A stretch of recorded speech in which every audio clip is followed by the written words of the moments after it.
Right to recall जो आंदोलन है, इसका जो इतिहास है, सबसे पहले जो इसकी ऑफिशियली मांग जो थी राइट टू रिकॉल नाम से, आप गूगल करो Hindustan socialist Republic association manifesto 1925, उसमें आपको मिलेगा कि सबसे पहले महात्मा सत्येंद्रनाथ सान्याल जी, जो महात्मा भगत सिंह जी और महात्मा चंद्रशेखर आजाद जी के गुरु थे, जो काकोरी कांड किया था ना, ट्रेन लूटी थी जो, और उसके बाद जो सांड्रस के वध का जो प्लान बनाया था, ये वही संगठन है।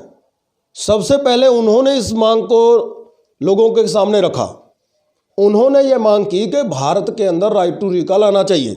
आप गूगल करोगे तो उसमें आप देखोगे कि मैनिफेस्टो के अंदर उन्होंने साफ साफ लिखा है, in this republic that we wish to create the electors shall have the right to recall their representatives if so desired, otherwise the democracy shall become a mockery।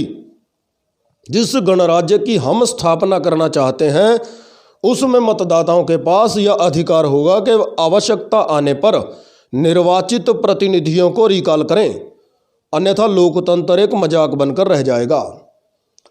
अब आप लोग देखो कि 1925 में राइट टू रिकॉल की मांग उठाई गई, मैनिफेस्टो में इसको डाला गया, लोगों के सामने पर्चे बांटे गए पूरे भारत के अंदर क्रांतिकारियों द्वारा। लेकिन अब देखो आज उनके जो पाठ्य पुस्तकें हैं वहाँ से ये सब मिटा दिया गया है ताकि लोगों को इसके बारे में पता ही ना चले।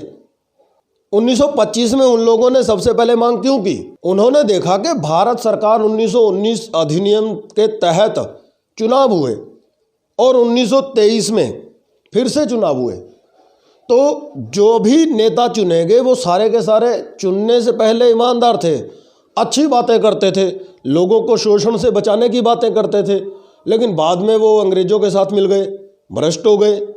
तो उन लोगों ने देखा कि ये तो बहुत गलत हो गया, इसीलिए उन लोगों ने 1925 में सबसे पहले राइट टू रिकॉल नाम से ये मांग की कि हमें बदलने का अधिकार चाहिए, प्रतिनिधियों को जो भ्रष्ट हो जाए उनको हटाने का, उनकी जगह दूसरों को लाने का अधिकार चाहिए, और लोगों को इनके बारे में उन्होंने बताया।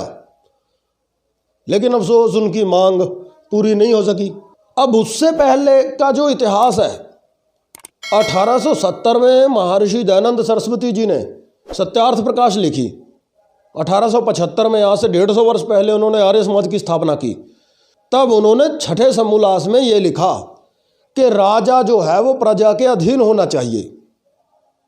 इस एक शब्द में उन्होंने हजारों कानूनों का जो सार है वो दे दिया कि राजा प्रजा के अधीन होना चाहिए, नहीं तो वह नरभक्षी प्राणी की तरह प्रजा को खा जाएगा और राष्ट्र का विनाश होगा। ये बातें सत्यार्थ प्रकाश में लिखी हैं, आप देखना।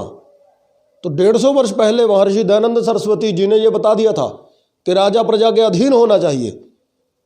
राइट टू रिकॉल इसी में से निकला, क्योंकि सब क्रांतिकारी ये सत्यार्थ प्रकाश पढ़ते थे। और महर्षि दयानंद सरस्वती जी ने ये अथर्ववेद का उसमें मंत्र दिया है, अथर्ववेद के मंत्र से ये बताया। तो अब देखो राइट टू रिकॉल का इतिहास कितना पुराना है। प्रजा अधीन राजा, वोट वापसी का अधिकार, ये आदिकाल में था भारत में, ये समय के साथ साथ लुप्त हो गया। जो राजनीतिक वर्ग होता है वो कब चाहेगा कि वो जनता के सीधे नियंत्रण में रहे? वो तो चाहेगा कि हम स्वच्छंद रहें, अपनी इच्छाओं पे चले, लोगों की इच्छाएं भाड़ में जाएं, जनता का हित भाड़ में जाए, हम अपने हित की पूर्ति करें। तो इसीलिए ये सब बातें पढ़ाई नहीं जाती, समझाई नहीं जाती। लेकिन इसका इतिहास इतना पुराना है, वेदों से इसका इतिहास है राइट टू रिकॉल का। तो आप लोग राइट टू रिकॉल, वोट वापसी पासबुक, इसका जो ड्राफ्ट है इसको पढ़ो, इसको पढ़ो और इसको समझो, फिर इसकी मांग करो अपने नेताओं से, चिट्ठी लिखकर प्रधानमंत्री से मांग करो और लोगों को इसके बारे में बताओ।